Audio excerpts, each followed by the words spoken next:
सो भाई लोग कैसे हो, हालचाल बढ़िया सब। आज मैं फिर से आप लोगों के लिए एक और नया वीडियो लेके आ चुका हूँ। आज से जो है एक और नया सीरीज स्टार्ट हो चुका है इस वीडियो के बाद। तो ये जो वीडियो है इस सीरीज में हम लोग बात करेंगे solar related, solar energy related सब कुछ हम इस वीडियो में बात करेंगे इस सीरीज में।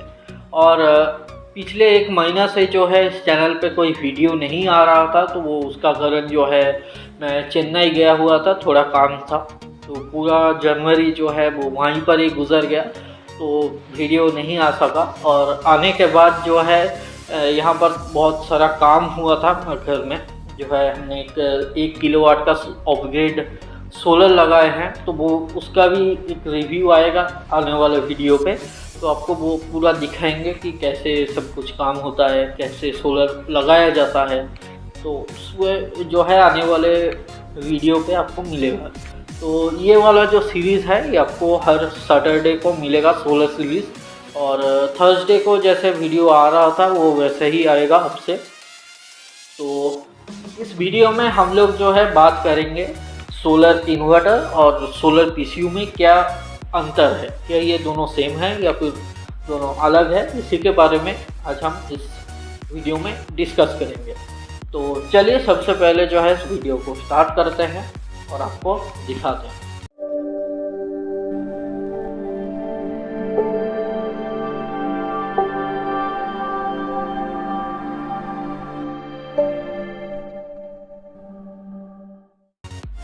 तो सबसे पहले अगर हम बात करें तो सोलर पीसीयू और सोलर इन्वर्टर दोनों एक दूसरे से अलग है, टेक्निकली दोनों अलग है। ऊपर से आपको दोनों एक जैसा ही नज़र आएगा, लेकिन टेक्निकली इसका जो वर्किंग है वो दोनों अलग है एक दूसरे से। तो सबसे पहले हम लोग बात करते हैं सोलर इन्वर्टर के बारे में। सोलर पीसीयू के बारे में हम बाद में आते हैं, तो आपको क्लियर हो जाएगा सब कुछ। तो सोलर इन्वर्टर के बारे में बात करने से पहले हम लोग बात करेंगे एक नॉर्मल इन्वर्टर और एक सोलर चार्ज कंट्रोलर का क्या काम है। तो नॉर्मल इन्वर्टर जो होते हैं वो कुछ इस तरह से काम करता है, जैसे हमारे घर में जो है ग्रिड है, ग्रिड जो है वो एसी सप्लाई होता है, उस एसी सप्लाई को वो डीसी सप्लाई में कन्वर्ट करता है। उसके अंदर जो है ट्रांसफार्मर वगैरह सब कुछ लगा होता है, तो उससे जो है वो डीसी में कन्वर्ट होता है, और वही डीसी पावर जो है वो जाता है बैटरी को, और वो बैटरी उससे चार्ज होता है। जैसे ही मान लीजिए आपका ग्रिड कट होता है, जैसे लोड शेडिंग होता है, वैसे फिर से वो डीसी पावर लेता है बैटरी से, उसको वो एसी में कन्वर्ट करता है, और हमको जो घर का जो भी लोड है उसको वो दे देता है। तो कुछ इस तरह से काम करता है एक नॉर्मल इन्वर्टर। और उसी बैटरी को अगर हमको ग्रिड से नहीं सोलर से चार्ज करना है, तो उसके लिए हमको एक सोलर चार्ज कंट्रोलर लगाना होगा। अब सोलर चार्ज कंट्रोलर मार्केट में दो तरह का आता है, एक है आपका PWM, एक है MPPT। MPPT जो है वो नया टेक्नोलॉजी है और काफ़ी मतलब बेहतरीन एक टेक्नोलॉजी है। PWM वाला जो है वो थोड़ा पुराना है, तो पुराना होने के साथ साथ कुछ लिमिटेशन भी है, और कुछ चीज़ें हमको PWM पे नहीं मिलता है। तो PWM और MPPT का भी हम जो है एक डिफरेंस बताते हैं शॉर्ट में, इसका एक डिटेल वीडियो आएगा नेक्स्ट आने वाले वीडियो पे। तो इसमें क्या होता है कि PWM जो है वो एक सोलर चार्ज कंट्रोलर क्या है वो हम पहले बात करते हैं। तो सोलर पैनल से जो हमको एनर्जी मिलता है वो एक रेगुलेटेड एनर्जी नहीं होता है। वो कभी क्या होता है कि थोड़ा कम वोल्टेज मिल रहा है, कम एम्पेयर मिल रहा है, कभी जो है ज़्यादा वोल्टेज मिल रहा है, ज़्यादा एम्पेयर मिल रहा है, लेकिन बैटरी को जो है कांस्टेंट मतलब चाहिए वोल्टेज और एम्पेयर, तभी वो बैटरी जो है वो सही से काम करेगा, उसका जो भी प्लेटें है वो नहीं ख़राब होगा। तो सोलर से जो है मतलब इसका तो कोई हमको कंट्रोल नहीं है, धूप कभी ज़्यादा निकल सकता है, कभी कम निकलता है, तो उससे क्या होगा कि एनर्जी जनरेशन में भी थोड़ा जो है अंतर आएगा। तो वो जो है सोलर चार्ज कंट्रोलर जो है उसको वो कंट्रोल करता है, उसको वो रेगुलेट करता है, और एक कांस्टेंट जो भी सप्लाई है वो बैटरी को देता है। तो ये काम है कंट्रोलर का। अब मान लीजिए आपने जो है 24 वोल्ट का पैनल लगाए हैं। अब कोई भी पैनल एग्जैक्टली 12 वोल्ट की हो या 24 वोल्ट की हो, वो 12 या 24 नहीं होते हैं। 12 वोल्ट के जो छोटे पैनल आते हैं वो उसका जो भी VOC है, VOC मतलब ओपन सर्किट वोल्टेज, तो वो लगभग 19 से 20 वोल्ट तक चला जाता है। और जो 24 वोल्ट का जो भी पैनल है उसका जो VOC है वो 50 वोल्ट तक चला जाता है। तो ये हम एक स्टैंडर्डाइज वोल्टेज मान लेते हैं कि ये जो है 12 वोल्ट की पैनल है, ये 24 वोल्ट की है। लेकिन टेक्निकली दोनों के अंदर कोई भी मतलब ये 12 नहीं होते हैं और ये 24 भी नहीं होते हैं। तो इससे क्या होगा कि मान लीजिए आपको बैटरी जो है अपने एक 200 एम्पावर की बैटरी लगाए हैं, तो उसको चार्ज होने के लिए लगभग 20 एम्पेयर चाहिए और 14.2 वोल्ट चाहिए। तो आपने जो है एक जो 50 VOC वाला जो पैनल है वो आपने लगा दिए है। अब बैटरी को चाहिए कितना 14.2 वोल्ट और 20 एम्पेयर, उससे क्या मिलेगा 10 एम्पेयर मिलता है और 50 वोल्ट का VOC है पैनल का। तो वहाँ पर क्या करेगा सोलर चार्ज कंट्रोलर जो है वो, अगर वो PWM है तो वो सिर्फ उसका जो है वो वोल्टेज को ड्रॉप कराएगा। जो 50 वोल्ट है उसको वो ड्रॉप कराएगा 15 या फिर 14.2 वोल्ट पे वो कन्वर्ट करेगा और वो बैटरी को देगा। जितना एम्पेयर मिल रहा है, मतलब मान लीजिए 10 एम्पेयर आ रहा है अभी सोलर से, तो उसी 10 एम्पेयर से वो बैटरी चार्ज होगा। यहाँ पर जो है कोई भी एम्पेयर ज़्यादा नहीं होगा। तो आपका जो 50 वोल्ट से जो 14.2 वोल्ट पे जो उसने ड्रॉप कराए है वो एनर्जी जो है वो पूरा वेस्ट हो जाता है PWM में। लेकिन यहाँ पर अगर आपका जो कंट्रोलर है वो MPPT है तो उसमें क्या होगा, जैसे मान लीजिए सेम है, बैटरी भी सेम है, पैनल भी सेम है, तो यहाँ पर जो है 50 वोल्ट का हमको VOC मिल रहा है और 10 एम्पियर मिल रहा है। तो पहले MPPT क्या करेगा, पहले वोल्टेज को एज यूजुअल उसको ड्रॉप कराएगा 14.2 वोल्ट पे, बैटरी को देगा। पहले जो 10 एम्पियर मिल रहा था उसी 10 एम्पियर को वो पहले बैटरी को देगा। अभी जो उसने 50 से जो 14 वोल्ट पे जो ड्रॉप किए हैं वहाँ से उसको जो है वो और 10 एम्पियर मिलेगा और वो 10 एम्पियर और पैनल से 10 एम्पियर लेके वो 20 एम्पियर देगा बैटरी को। तो ये डिफरेंस है MPPT और PWM में। तो MPPT में क्या होता है कि हमको ज़्यादा एम्पियर देखने के लिए मिल जाता है, जो एक्स्ट्रा एनर्जी जो वोल्टेज है उसको वो एम्पियर में कन्वर्ट कर देता है। लेकिन PWM में ऐसा नहीं होता है, जो एक्स्ट्रा जो वोल्टेज है वो पूरा का पूरा वेस्ट हो जाता है। तो मेनली यही डिफरेंस है। तो वो कंट्रोलर और एक नॉर्मल इन्वर्टर, तो ये ही है हमारा बेसिकली सोलर इन्वर्टर। अगर वो जो कंट्रोलर है उसको आपने इन्वर्टर के कैबिनेट के अंदर लगा दिए हैं तो वही हो जाएगा आपका सोलर इन्वर्टर। उसके अंदर और कुछ भी मैकेनिज्म नहीं है, सिर्फ एक नॉर्मल इन्वर्टर और उसी के साथ एक सोलर चार्ज कंट्रोलर। तो जनरली जो है सोलर इन्वर्टर के साथ PWM वाला ही टेक्नोलॉजी मिलता है। MPPT आपको जो है अलग से लगाना होगा अगर आपको चाहिए, या फिर कुछ कंपनियों ने जो है सोलर इन्वर्टर भी जो है MPPT का निकाल दिया है, लेकिन वो जो है आपको ज़्यादा फ़ायदेमंद नहीं है। अगर आप जो है एक MPPT वाला सिस्टम लेना चाहते हैं तो आप जो है PCU की तरफ ही जाइए। वो क्यों चाहिए आपको आगे बताते हैं जब हम PCU के बारे में बात करेंगे। तो सोलर इन्वर्टर जो है बेसिकली यही है, एक नॉर्मल इन्वर्टर और उसी के अंदर जो है एक सोलर चार्ज कंट्रोलर होता है। तो यही है। तो अब बात करते हैं सोलर PCU के बारे में। अब सोलर PCU जो है वो सबसे पहले ही हम बात करते हैं कि कौन सा सोलर PCU जो है वो बेस्ट है। तो पहले ही आपको बता देते हैं कि UTL का जो गामा प्लस है वो इस सेगमेंट पे सबसे बेस्ट है। तो मैंने भी जो है UTL गामा प्लस ही लगाए हैं। अब आपको वीडियो भी देखने के लिए मिल जाएगा इस चैनल पे। तो UTL का जो है 12 वोल्ट का एक मॉडल आता है, 24 वोल्ट का आता है। तो वो दोनों ही मतलब बढ़िया है। और ल्यूमिनस का एक है NXG करके, तो वो भी बढ़िया सोलर PCU है। और सोलर इन्वर्टर में ल्यूमिनस का बहुत सारा जो है आ जाता है। तो सोलर इन्वर्टर की प्राइस की अगर हम बात करें तो वो लगभग 6 से 7 हज़ार के बीच में आपको मिल जाएगा। और सोलर PCU के बारे में अगर हम बात करें तो वो लगभग 11 से 12 हज़ार के बीच में आपको मिलता है। तो अभी हम बात करते हैं कि सोलर PCU कैसे कम करता है। सोलर पीसीयू के अंदर जो है कि इंटेलिजेंस पावर शेयरिंग का एक ऑप्शन हमको मिलता है।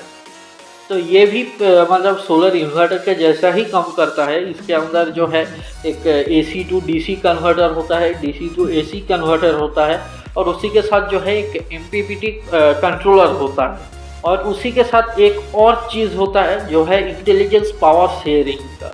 ये जो सिस्टम है ये आपको इन्वर्टर पर नहीं मिलता है, सोलर पीसीयू में ही मिलता है। तो ये क्या करता है कि आपका जो है कोई भी पावर आ रहा है, मतलब आपका ग्रिड है, बैटरी है या सोलर है, वो तीनों को यूटिलाइज करके आपको जो है सब कुछ आपका लोड और बैटरी चार्जिंग वो हैंडल करता है। वो हम डिटेल में अभी बात करते हैं। मान लीजिए सोलर से आपको जो है मिल रहा है 50 वोल्ट 10 एम्पियर, आपने जो है 20 एम्पियर का लोड आपने चला रखा है, और आपको बैटरी को चाहिए कितना 20 एम्पियर। सोलर से मिल रहा है 10 एम्पियर, तो पहले वो 10 एम्पियर को देगा बैटरी को, जो 50 वोल्ट से 14 वोल्ट पे वो ड्रॉप करता है, वहाँ से उसको मिल जाता है 10 एम्पियर। तो बैटरी को कितना दिए हैं 20 एम्पियर पहुँचा दिए हैं। तो बैटरी को चाहिए 20 एम्पियर ही मिल गया है, और आपने जो है एक लोड चला रखा है 10 एम्पियर का, तो वहाँ से जो है वो जो कन्वर्सन हो रहा है वोल्टेज का, तो वहाँ से फिर से वो 10 एम्पियर लेगा। पहले वो 10 एम्पियर बैटरी को दिए हैं, फिर से 10 एम्पियर लेके आपका लोड को चलाएगा। तो इस कंडीशन पे आपका जो है ग्रिड बिल्कुल कट ऑफ रहेगा। ग्रिड के साथ आपका कोई भी मतलब बैटरी चार्जिंग या लोड आपका नहीं चलेगा। पूरा का पूरा जो भी आपका लोड है, जो बैटरी चार्जिंग और आपका घर का जो भी लोड है, वो पूरा ही सोलर से चलेगा। दूसरे कंडीशन की अगर हम बात कर लें तो सोलर से हमको मिल रहा है 50 वोल्ट 5 एम्पियर, बैटरी को चाहिए 14.2 वोल्ट 20 एम्पियर, और आपने जो है 5 एम्पियर का ही लोड चला रखा है। तो इस कंडीशन पे क्या करेगा, पहले जो आपका सोलर से 5 एम्पियर मिल रहा है वो आपका लोड को देगा, आपका लोड पूरा रन हो रहा है, और कन्वर्सन में जो है उसको लगभग समथिंग 15 एम्पियर मिल रहा है, तो उस 15 एम्पियर को वो देगा बैटरी को। तो इस कंडीशन पे क्या होगा, आपका बैटरी स्लो चार्ज होगा, लेकिन आपका बैटरी जो है चार्ज होता रहेगा और आपका लोड भी चलेगा। इस कंडीशन पे भी आपका जो है ग्रिड कट ऑफ रहेगा। तीसरा कंडीशन की अगर हम बात कर ले तो सोलर से जो है उतना एनर्जी नहीं मिल रहा है, मतलब मान लीजिए आपका सिर्फ 5 एम्पियर मिल रहा है और आपको बैटरी को चाहिए 20 एम्पियर, और आपने जो है 20 एम्पियर के ही लोड चला दिए हैं। तो इस कंडीशन पे क्या होगा, सोलर से पहले जो 5 एम्पियर मिल रहा है वो जाएगा, आपका लोड पे जाएगा। दूसरा जो है बैटरी से वो एम्पियर लेगा, और कन्वर्सन पे भी उसको जो है लगभग 15 एम्पियर मिल रहा है, तो आपने जो है 20 एम्पियर का लोड चला दिया है। अब 5 एम्पियर जो है सोलर से मिल रहा है, 20 एम्पियर उसने जो है कन्वर्सन पे लिए हैं, तो टोटल आपको मिल गया है 20 एम्पियर, और आपका लोड को चाहिए भी 20 एम्पियर। तो इस कंडीशन पे आपका जो है बैटरी ना तो चार्ज होगा ना तो डिस्चार्ज होगा, और इस कंडीशन पे भी जो है आपका ग्रिड कनेक्टेड नहीं होगा, वो कट ऑफ ही रहेगा। अब बात करते हैं चौथा कंडीशन पे। यहाँ पर क्या है, मान लीजिए रात के टाइम पे यहाँ पर आपका आपने जो है यूटीएल गामा प्लस में 3 मोड आते हैं, एक है पीसीयू, हाइब्रिड और एक स्मार्ट मोड। तो उसके बारे में भी हम बात करते हैं। तो यहाँ पर क्या होगा, आपने जो है वहाँ पर सेट कर सकते हैं कि मान लीजिए मुझे जो है 50% बैटरी तक यूज़ करना है, उसके बाद जो है ग्रिड कनेक्ट होगा। 30% यूज़ करना है, उसके बाद ग्रिड कनेक्ट होगा, या फिर पूरा बैटरी को यूज़ कर लेना है, उसके बाद ग्रिड कनेक्ट होगा। तो ऐसे हमको बहुत सारा ऑप्शन मिल जाता है। तो पहले मान लीजिए कंडीशन के कि रात का टाइम है, तो रात के टाइम पे सोलर तो नहीं मिलेगा, सोलर को हम बाद मतलब निकाल देते हैं। तो बैटरी से आपको जो है अपने जो है 20 एम्पियर का लोड चला रखा है, पूरा का पूरा 20 एम्पियर ले रहा है बैटरी से। इस कंडीशन पे भी आपका जो है ग्रिड कट ऑफ रहेगा। तब तक कट ऑफ रहेगा कि आपने जो वोल्टेज सेट किया है बैटरी का, उस वोल्टेज तक बैटरी का जो चार्ज है वो डिस्चार्ज ना हो जाए, तब तक आपका ग्रिड जो है वो डिस्कनेक्टेड ही रहेगा। मान लीजिए आपने जो है 30% अपना सेट कर रखा है, तो आपका लोड चलता रहेगा बैटरी से, आपका बैटरी जो है वो भी डिस्चार्ज होता रहेगा। वो तब तक ऐसा आपका कंटिन्यू रहेगा जब तक आपका बैटरी का जो चार्ज है वो 30% तक ना आ जाए। जैसे ही मान लीजिए आपका 30% आ गया है, उसके बाद जो है वो इन्वर्टर जो है, मतलब जो पीसीयू है, वो ग्रिड को कनेक्ट करेगा। आपका पूरा का पूरा जो लोड है और आपका बैटरी जो चार्ज होगा, उसी पूरा एम्पेयर जो है वो ग्रिड से लेगा। जैसे ही सुबह होगा, जैसे ही सोलर अवेलेबल होगा, ठीक वैसे ही वो जो है ग्रिड को कट कर देगा, सोलर से चलना स्टार्ट हो जाएगा। या फिर आप जो है कम्प्लीटली उसको जो है ग्रिड से निकाल भी सकते हैं। ग्रिड से आपने निकाल दिया है, उसके अंदर जो है बड़ा बड़ा फैन होता है, वो उसका जो DC टू AC वाला जो कन्वर्टर है वो हमेशा अगर ऑन भी रहे तो भी कोई उसमें दिक्कत नहीं है। लेकिन सोलर इन्वर्टर के केस में अगर आप जो है लगातार उसका जो DC टू AC वाला जो कन्वर्टर है, जो कन्वर्सन है, उसको वो फंक्शन को अगर आप ऑन रखेंगे, मतलब मान लीजिए आपने जो है ग्रिड से निकाल दिया है, तो सोलर PCU में क्या होगा कि आपका जो ग्रिड है वो ग्रिड मतलब जो सोलर है, सोलर से वो पावर आएगा और उस पावर को वो शेयर करेगा। बैटरी चार्ज होगा, आपका लोड भी चलेगा। लेकिन सोलर इन्वर्टर में क्या होगा, जैसे ही मान लीजिए आपका जो सोलर से पावर आ रहा है वो जा रहा है बैटरी में, और बैटरी से फिर से वो पावर लेगा इन्वर्टर, उसको वो AC में कन्वर्ट करेगा और लोड चलेगा। तो यहाँ पर क्या हो रहा है कि आपका वो इन्वर्टर जो है उसको वो समझ में आएगा कि आपका ग्रिड नहीं है, तो उसमें जो है छोटा वाला फैन होता है, ज़्यादा बड़ा उसमें जो है वेंटिलेशन नहीं होता है, तो वो ज़्यादा हीट हो सकता है, या फिर वो मतलब ज़्यादा देर चलने के लिए वो नहीं बना होता है। लेकिन सोलर PCU जो है वो आपका 365 डेज आपका चलने के लिए बना है। वो अगर आप उसमें जो है ग्रिड कनेक्ट करें या ना करें, उसको कोई फर्क नहीं पड़ने वाला। तो ये एक और जो है आपका डिफरेंस है। तो सोलर PCU में जो है आपको ज़्यादा फ़ायदा है, मतलब फ़ायदा ही फ़ायदा है, इसमें कोई लिमिटेशन है ही नहीं। तो आशा करता हूँ कि मैंने जो है सब कुछ क्लियर कर दिए हैं कि सोलर PCU कैसे काम करता है और सोलर इन्वर्टर कैसे काम करता है। तो अभी हम लोग बात करते हैं कि UTL गामा प्लस में जो 3 मोड्स आते हैं उसका क्या काम है। तो PCU मोड में जो है वो आपका पहले सब कुछ चलेगा सोलर से, सोलर के बाद चलेगा बैटरी से, बैटरी के बाद आपका लास्ट ऑप्शन में चलेगा जो आपका ग्रिड है।